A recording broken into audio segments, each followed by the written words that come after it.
के अंतर्गत महात्मा गांधी यह कहते हैं कि डॉक्टर मेहता सोमवार को मुझसे मिलने विक्टोरिया होटल पहुंचे। वहां उन्हें हमारा नया पता मिला। इससे वे नई जगह आकर मिली। मेरी मूर्खता के कारण जहाज में मुझे दाद हो गई। जहाज में खारे पानी से नहाना होता था, उसमें साबुन घुलता न था, लेकिन मैंने तो साबुन का उपयोग करने में सभ्यता समझी। इससे शरीर साफ होने के बदले चिपकट हो गए, उससे दाद उत्पन्न हो गई। डॉक्टर को दिखाई, उन्होंने मुझे जलाने वाली दवा एसिटिक एसिड थी। इस दवा ने मुझे रुलाया था। डॉक्टर मेहता ने हमारे कमरे वगैरह देखे और सिर हिलाया। यह जगह काम की नहीं। इस देश में आकर पढ़ने की अपेक्षा यहाँ के जीवन और रीति रिवाज सिखाए का अनुभव प्राप्त करना ही अधिक महत्व का है। इसके लिए किसी परिवार में रहना जरूरी है, पर अभी तो मैंने सोचा है कि तुम्हें कुछ तालीम मिल सके। इसके लिए मेरे मित्र के घर रहो, मैं तुम्हें वहाँ ले जाऊंगा। मैंने आभार पूर्वक उनका सुझाव मान लिया।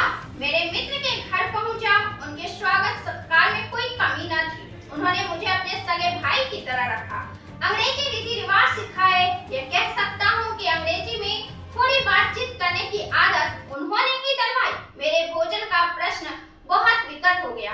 बिना नमक और मसालों वाली साग सब्जी रुचती नहीं थी। घर की मालकिन मेरे लिए कुछ बनावे तो क्या बनावे।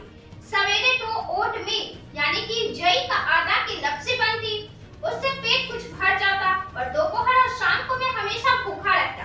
मित्र मुझे रोज मांस खाने के लिए समझाते। मैं प्रतिज्ञा की आड़ लेकर चुप हो जाता। उनकी दलीलों का जवाब देना मेरे बस का ना था। दोपहर को सिर्फ रोटी, पत्तों वाली एक भाजी और मुरब्बे पर गुजर करता था। यही खुराक शाम के लिए भी था। मैं देखता कि रोटी के 2-3 टुकड़े ही लेने की रीत है। इससे अधिक मांगते शर्म लगती थी। मुझे डटकर खाने की आदत थी। भूख तेज थी और खूब खुराक चाहती थी। दोपहर या शाम को दूध नहीं मिलता था।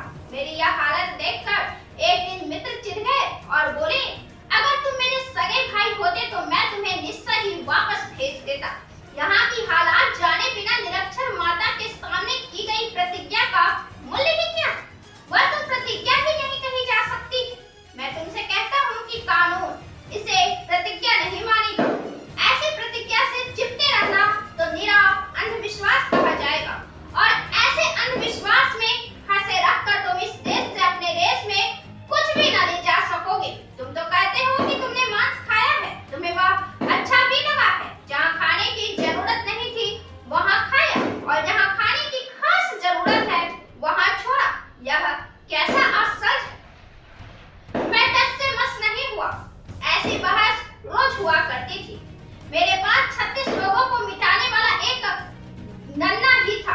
मित्र मुझे जितना समझाते, मेरी दृढ़ता उतनी ही बढ़ती जाती। मैं रोज भगवान से रक्षा की याचना करता और मुझे रक्षा मिलती। मैं नहीं जानता था कि ईश्वर कौन है, पर रंभा की दी हुई श्रद्धा अपना काम कर रही थी। एक दिन मेरे मित्र ने मेरे सामने बेंथम का ग्रंथ पढ़ना शुरू किया। उपयोगितावाद वाला अध्याय पढ़ा। मैं घबराया। भाषा ऊंची थी, मैं मुश्किल से समझ पाता। उन्होंने उसका विवेचन किया।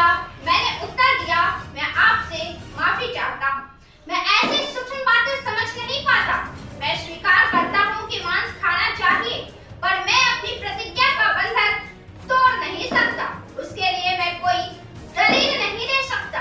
मुझे विश्वास है कि दलील में मैं आपसे कभी जीत नहीं सकता, पर मूर्ख समझकर अथवा हठी समझकर इस मामले में मुझे छोड़ दीजिए। मैं आपके प्रेम को समझता हूँ, आपका आशय समझता हूँ, आपको मैं अपना परम हितैषी मानता हूँ। मैं यह भी देख रहा हूँ कि आपको दुख होता है, इसी से आप इतना आग्रह भी करते हैं, पर मैं लाचार हूँ। मेरी प्रतिज्ञा नहीं टूट सकती। मित्र देखते रहे। उन्होंने पुस्तक बंद कर दी। बस अब मैं बहस नहीं करूँगा कहकर वे चुप हो गए। मैं खुश हुआ। इसके बाद उन्होंने बहस करना छोड़ दिया, पर मेरे बारे में उनकी चिंता दूर न हुई। वे बीड़ी पीते थे, शराब पीते थे, लेकिन मुझसे कभी नहीं कहा कि इनमें से एक का भी मैं सेवन करूं। ही करते। उन्हें चिंता यह थी कि मांसाहार के अभाव में मैं कमजोर हो जाऊंगा और इंग्लैंड में निश्चिंतपूर्वक रह न सकूंगा। इस तरह 1 महीने तक मैंने नौसिखिए के रूप में उम्मीदवारी की। मित्र का घर रिचमंड में था, इसलिए मैं हफ्ते में 1 या 2 बार ही लंदन जा पाता था। डॉक्टर मेहता और भाई दलपत राम शुक्ल ने सोचा कि अब मुझे किसी कुटुंब में रहना चाहिए। भाई शुक्ल ने वेस्ट केंसिंगटन में एक एंग्लो इंडियन घर खोज निकाला और मुझे वहां रखा। घर की मालकिन एक विधवा थी। उससे मैंने मांस त्याग की बात कही। बुढ़िया ने मेरी सार समझ ली और जिम्मेदारी ली। मैं वहां रहने लगा।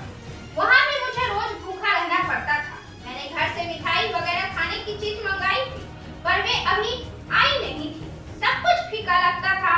बुढ़िया हमेशा पूछती, पर वह करे क्या, जिस पर मैं अभी तक शर्माता था।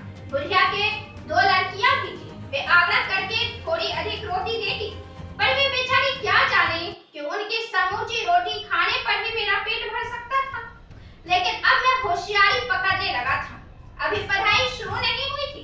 मुश्किल से समाचार पत्र पढ़ने लगा था। यह भाई शुक्ल का प्रताप था।